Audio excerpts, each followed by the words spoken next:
Kanchan Raj Muzaffarpur.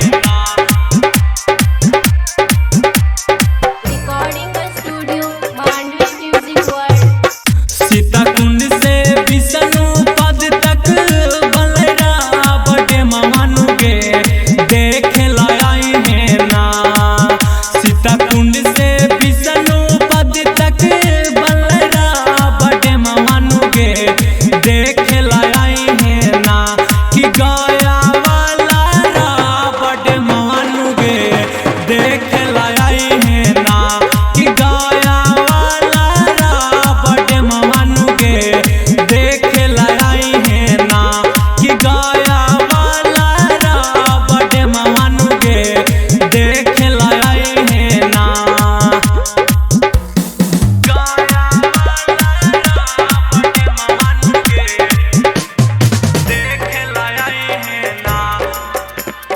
DJ Kanchan Raj Muzaffarpur. Ganga ji के आवत हा कई ओकरा में पनियन के देख लाई है ना। गंगा जी के आवत हा कई ओकरा में पनियन के देख लाई है ना। कि गया वाला रा बड़े मानु के देख लाई है ना।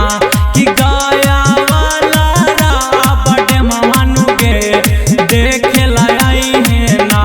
कि गया वाला रा बड़े मानु के देख लाई है ना।